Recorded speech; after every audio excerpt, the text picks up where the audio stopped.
Hola, clase. Aquí estamos en la unidad de la poesía y me imagino que están un poco, bueno, trabajando bastante con la práctica y las definiciones y todo lo introductorio del texto. Así que el video de hoy va a ser para repasar la práctica A que hicieron antes de mirar este video, porque creo que es muy importante que entiendan bien los ejemplos y los términos poéticos antes de empezar a leer la poesía de la unidad. Entonces, creo que voy a cambiar al inglés porque la práctica, como saben, fue en inglés y no voy a repasar todos los ejemplos, sino los más difíciles. Okay. Bueno, estoy mirando aquí la página de práctica que ustedes hicieron. Okay, so letter A. I'm so hungry I could eat a horse. This would be a good time to have your homework in front of you, even if you already submitted it to me. I'm so hungry I could eat a horse. So that's obviously exaggeration, which is hyperbole, right? Okay. The second one is a nice example of alliteration, right? Also, you could say asindeton. Remember, asindeton is the opposite of polisindeton, right? Asindeton is the exclusion of conjunctions. I came, I saw, and I conquered, but you leave out the and, right? Whereas polisindeton is using more conjunctions than is normally typical. So I came and I saw and I conquered, which we don't have here. Okay, so asindeton o aliteración. All hands on deck. Do we literally want your hands on the deck, or do the hands symbolize something?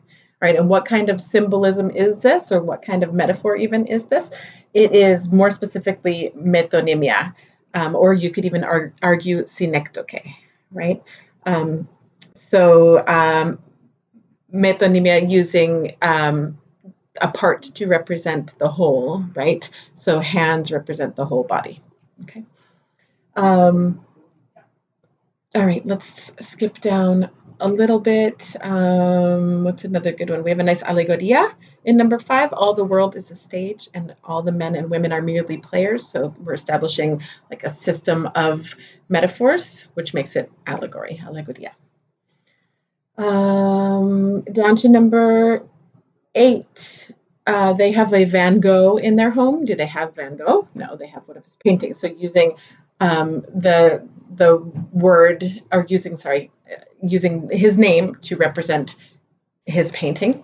So metonymia in that case. How about number 11? My country, 'tis of thee, sweet land of liberty, of thee I sing.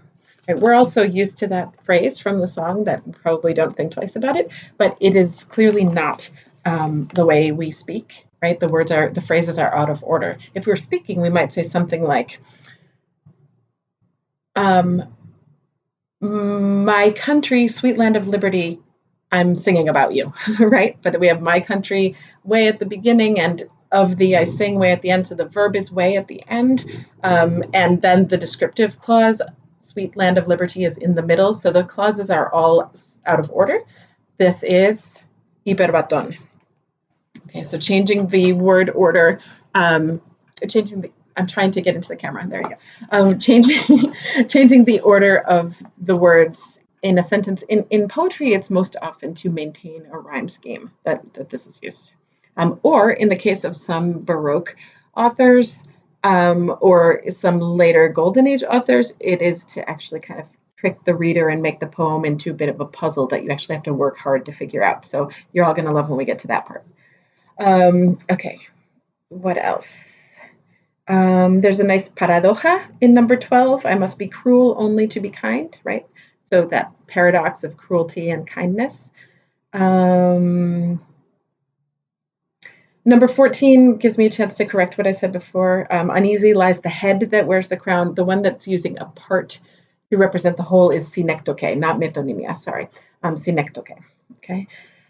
16, she is wearing a shocking pink dress. The pink is so pink that it causes one of our other senses to take over, shock in this case, which is like a physical sensation. So the mixing of the visual with the physical, or the visual with the tactile in this case, is a good example of synesthesia. Okay. Number 18, my personal favorite. You can expect to see a question about this on one of our discussions or on the quiz at the end of this chapter. 18, my country, right or wrong? This is a hard one. A lot of times people leave this one blank. My country, right or wrong? Is that a sentence? It's not a complete sentence, right? So there's some stuff missing. At the very least, there's a verb missing. In this particular case, I would say that there's a whole clause missing. My country, this is my country, whether it be right or wrong. My country, whether it be right or wrong. My country, right or wrong. The elimination of that clause, whether it be, that happens to include the verb in this case, is a great example of ellipsis. We always see that word ellipsis and we think of the 3 dots punctuation. The punctuation ellipsis is different from ellipsis, the poetic device. Okay, it is the removal of, or the omission of, a word or a phrase that would normally be there in a sentence. Here's another good example, I guess relatively good. I'm just making it up, but I'm going to the party tomorrow night. I will bring the bread and you the wine. Right? So I will bring the bread and you will bring the wine, but the will bring has been omitted. So that's ellipsis. Okay. And finally, number 19, make love, not war. We have the antithesis of love and war. I think that works for antithesis well. And number 20, my love is like, we finished with a nice easy one. My love is like a red, red rose, simen. All right, expect to be practicing these a lot. And, if we were to have a class discussion, we would be ripping these poems apart and looking for these examples. So I'm going to try to find ways for you to do that through the discussion board and through the written homework. Okay, so that's what's essential about analyzing poetry, as far as I'm concerned, is really getting familiar with these textual devices and learning to identify them. And if you're a poet yourself, learning to use them. Okay, muchas gracias.